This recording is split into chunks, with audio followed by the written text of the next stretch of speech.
guys, and welcome back to our channel. Today I'm going to be making this area into a new back to Eden style garden. Over here you can see that I already have a pretty decent sized garden. If you've been following me for any length of time, it's 3,000 square feet. You're like, why are you making it bigger? Well, number one, because I could always use more room. Number two, yes, my finger has worn out. Anyway, the groundhogs ate all my sweet potatoes last year. Just kept getting them because they were on the other side of the trellis in the other side of my crops, and I could not see him come eat. So I'm putting my sweet potatoes here so that I can see them from the house, which is up there, and be able to get the groundhog and keep an eye on my sweet potatoes and make sure they don't get destroyed. So originally I was going to take it out to the edge of that blackberry patch that goes along there. I was going to take it out to the end of there and come down, make it like 30 more feet longer. So it's going to be like another 1,200 square feet. I don't really need that much. Plus I don't really have that much compost. So what I'm going to do is I'm just going to probably take it out maybe like 10 feet, which I feel like 10 by 40 would probably give me a good size bed for growing sweet potatoes in, or at least until I run out of material. Mostly compost, because that's mainly what I'm a little bit low on. But I thought I would show you the process as I go along doing it. So first, we hold down this big pile of cardboard, and I have more up at the house. We're going to lay that down, get it all wet. Okay, that bit of cardboard did not go very far. It gave me like 2 feet more of garden. Guess I'll go get that out of the pile, and we'll lay that down, and we'll go on to the next step. Okay, that's all our cardboard. It sure did look like a whole lot more up at the shed, but I don't know, it's like 3-4 feet. So we'll work on that, getting compost on there and everything, and then we'll get more cardboard. Because yeah, that's not big enough yet. Could you lay down some more? I don't have any more. So what I'm going to do is right here in front of this arch, I'm just going to leave this section just mulched. The other parts will have compost, so that's my growing space, but I'll leave this space open just for a walk space to get to the rest of the garden. So we basically have 3 piles of compost to use. This one is the most finished, then that one just grass and leaves. And it's getting broken down, and then this one is my most recent. It's not quite ready, but I might use it anyway. And then I have this big pile of leaves that I will use. Top it off with all this compost, or mulch, I mean. I do have my trusty helper here. Being a diligent worker with her shovel. Mom? Alright, put it in. My shovel's Lily's best friend. Yeah, well, Lily's not down here. Lily's being lazy Lily again.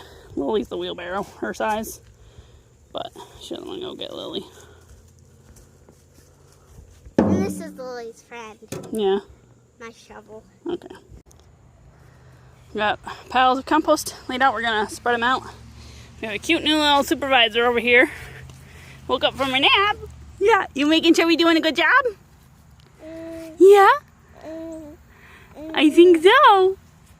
Alright, let's go.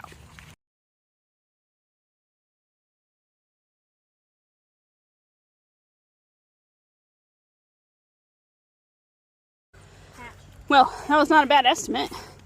We only need probably one more load, maybe 1.5 up here.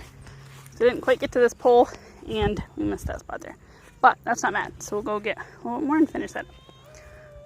We're on day 2 of working on our new garden bed, and I'm going to be laying down some leaf mold on top of the compost. Basically kind of the same thing, only I think leaf mold might not have quite as much nutrients in it, but it's still going to give organic matter to the bed. And this stuff is pretty nice. It's not completely broken down, but I think by spring it will be perfect for what I need it to be. We have like 6 months before I'm going to plant in this stuff, so it'll be fine. It's broken down pretty well. These are leaves from last year that I just piled up. And honestly, I was going to turn them a bunch, but I had a baby and didn't do it. So I only turned it once, but it's fine. See, this is what it is. Just nice, crumbly, dark stuff. There's some random leaves and stuff, but it's good stuff. Lazy Lily, the wheelbarrow, is helping today. And Anna's being a good helper, too. And, oh, Diggy? She called my wheelbarrow Diggy.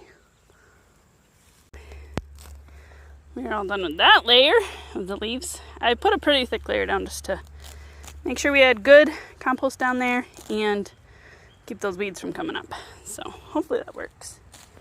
Now we're on to mulch.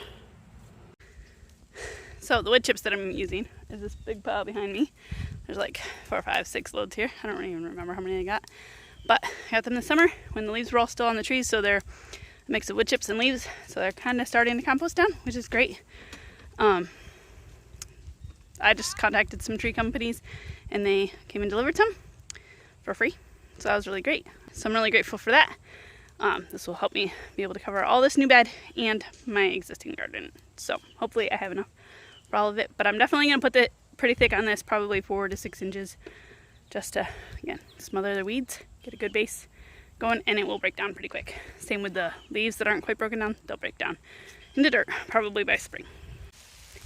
Probably can't see it, but we had this nice dark cloud come over, and it is raining. We're going to keep working through the rain because it's hot out and it feels really good. But I'm probably not going to video. I'm probably going to hide my phone because I don't really want to get wet. I got about half of the mulching done the other day, and so hopefully today I can finish it. Just a second.